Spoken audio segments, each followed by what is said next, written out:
Hey guys, it's Daniel here, and yay, it's Christmas, yay!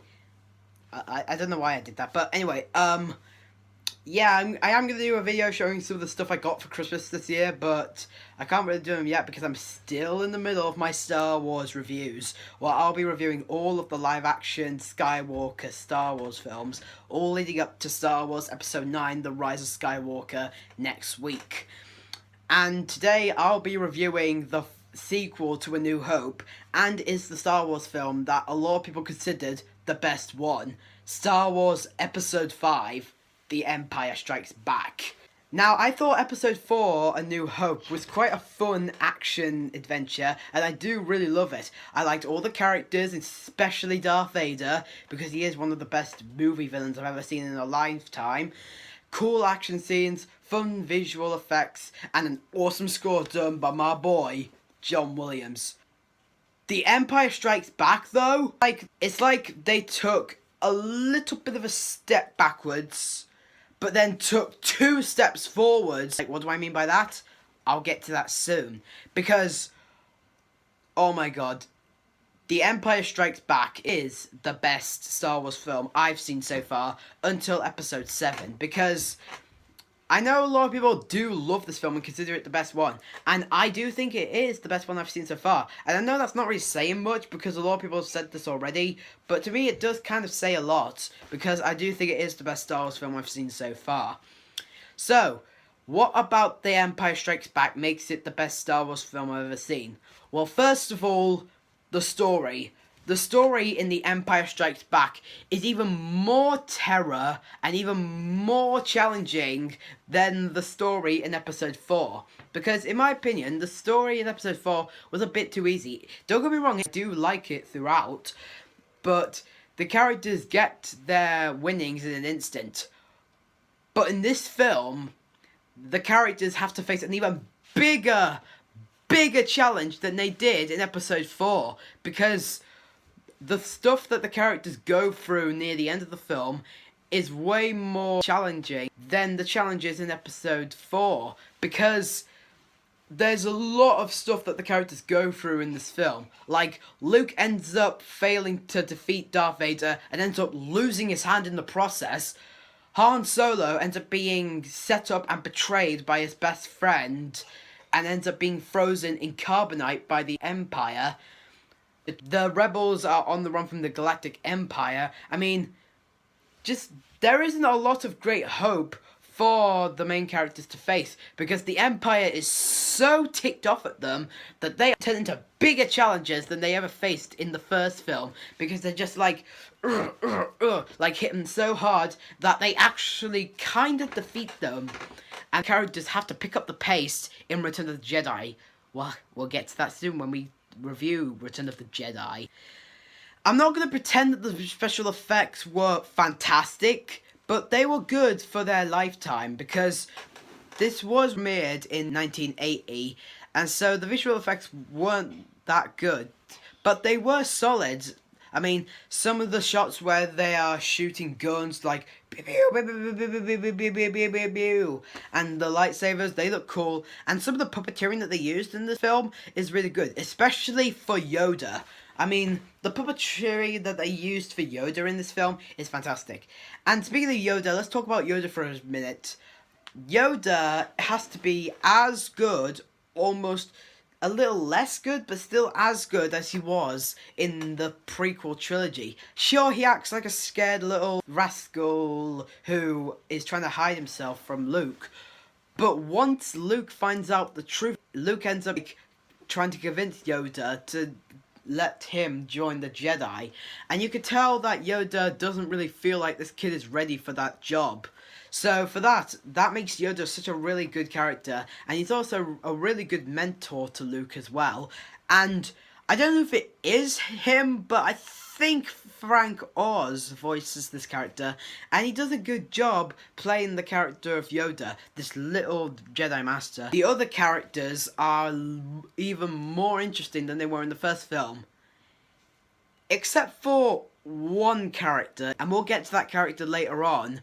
But most of the characters I still really love. Luke is an even more interesting lead character because he has grown as a character and is learning more about how to be a Jedi and a rebel, learning truths about his past, and is insecure about Obi-Wan Kenobi because he's afraid that Obi-Wan is hiding secrets from him and that he doesn't feel like he can trust Obi-Wan anymore.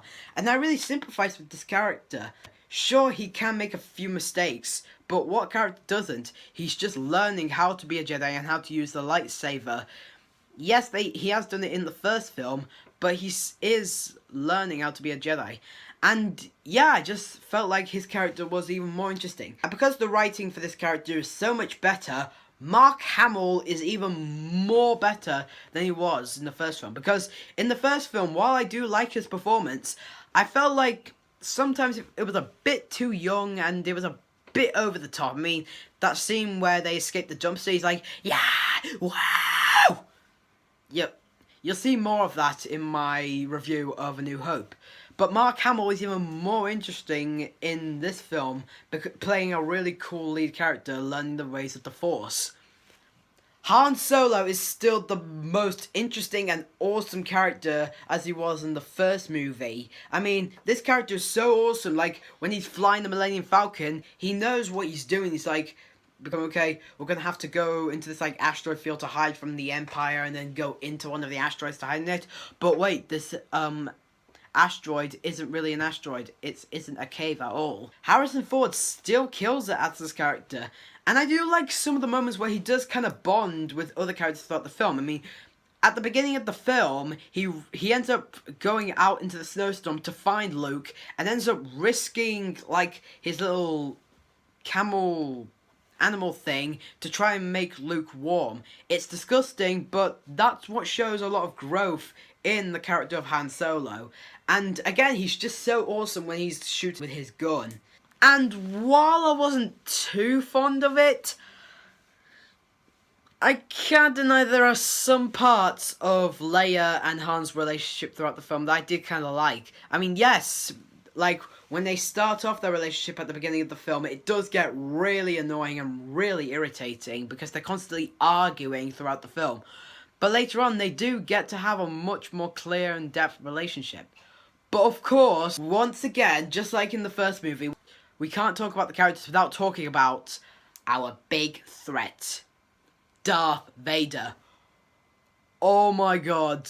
I already thought he was great in episode 4, but he is awesome in this movie. I think I like him more in this movie than in episode 4, because not only does he have a few more scenes than he did in episode 4, but this character is even more stronger than he was in episode 4. Oh my god, there are some parts where I wasn't really scared of him, but I was creeped out by him because he seems like a strong, menacing villain that I would not want to get on his bad side because I have a feeling that he will choke and kill me. I mean, there's just a few scenes where he's like choking other characters or beating people up and using lightsabers to kill people. Like when he's fighting Luke, he's like, ha, ha, ha, you can't defeat me. Whoops. Oh my god, this is too easy. You can't defeat me. You'll never defeat me ever again. And, like, when Luke manages to get a little bit of the upper hand of Vader, Vader ends up getting really mad and starts, like, trying to kill him like that. I mean, this guy is out for vengeance. And this guy means business. And that little fight at the end of the film between him and Luke, that fight was also really cool to watch. I mean, there's some, like, awesome shots in the scene. That scene where Darth Vader throws, like, pipes at him. And you could tell that Luke is trying to defeat this guy because this guy is so evil and Luke just feels like he has to take him out. But he can't do that because of the way that fight ends. Now, I know a lot of people around the world knows what the big twist is of this film, and the entire Star Wars franchise as a whole, but for the sake of anybody, and I do mean, if anybody hasn't heard of any of the Star Wars films yet, then I won't give away what the twist is, but let's just say, if I saw, like, the original trilogy before the prequel trilogy, I would have been, like, shocked, like, Oh my god, that was a fantastic reveal. I mean, that was a huge surprise for me the first time I watched it. So yeah, even though I did see the twist coming because of what happened in the prequel trilogy, I still found it a really well executed and dramatic twist. And I cannot wait to see where this twist is going to go in Return of the Jedi. The final thing I liked about this movie are some of the action sequences. Like, when Han, Chewie, Leia, and C-3PO are trying to escape the Empire in the Millennium Falcon, and then they're just trying to avoid the shots by them, and then they hide in this, like, asteroid field and go into one of the asteroids. That scene was also really fun to watch. I mean, that Han is, like, a good pilot, because he is, like, pew, pew, pew, pew, pew, pew, pew, pew, and he's, like, driving it, and he knows what he's doing with the help of Chewie. Oh my, I really like Han Solo. I like it. And a lot of the other action scenes are fantastic as well, like, especially the film's climax. That scene was one of the coolest action scenes in the entire film. It's as good as the climax in episode 4. And I do like the way how this whole movie concludes. I won't give it away, but it does end on a cliffhanger to the next movie, which was Return of the Jedi. And I cannot wait to see where the characters are going to go in Return of the Jedi. So yeah, I love that. I love a lot of the stuff in the film. Now, I know I'm going to get so much hate for this, but a lot of people are saying that this movie is fantastic and it's the best film of all time. And it's 5 out of 5, 10 out of 10, and it's a masterpiece. But I have to go a little bit backwards on that, because there is one thing I didn't like about this movie. I mean, it's just one thing, but it does, like, hold a lot of the film back from being something outstanding. Princess Leia. Oh my god, she is such an annoying tick and a B-word. For most of the film, I didn't really like her character, because at least in the first film, you could tell she does have a sensitive attitude and will do anything to protect the residents. And that's what makes her character truly stand out in episode 4.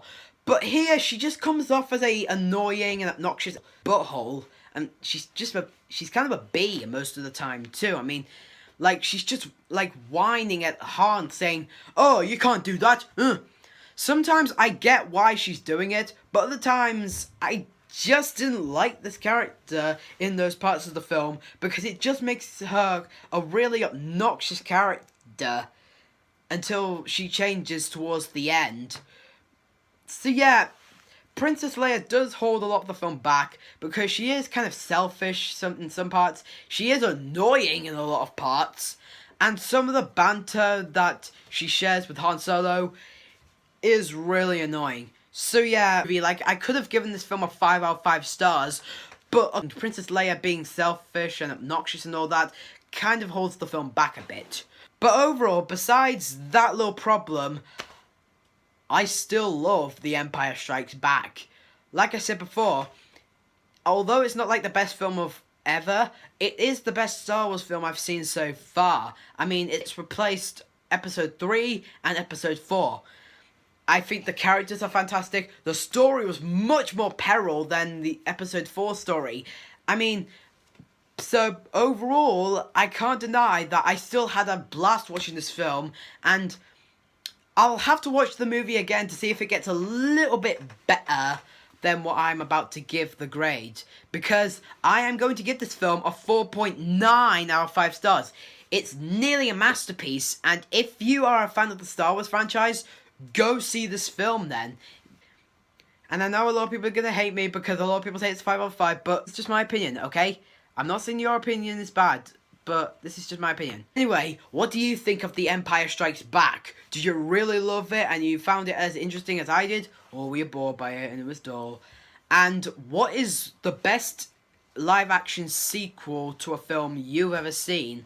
Let me know in the comment section below. For me, it might be Avengers Endgame, although it's not really a sequel, it's more a finale, but who cares? It's the third sequel to the Avengers, so it does count. And stay tuned, because I will be doing a video describing some of the stuff I got on Christmas. I am trying to get a new style to my videos, and I will be doing my review of Star Wars Episode 6 Return of the Jedi. I'm almost done reviewing the original trilogy. But anyway, I'm Daniel reviewing movies, TV shows, and doing videos, and I'm an even more threat than my review of episode 4. Till then, peace out, man.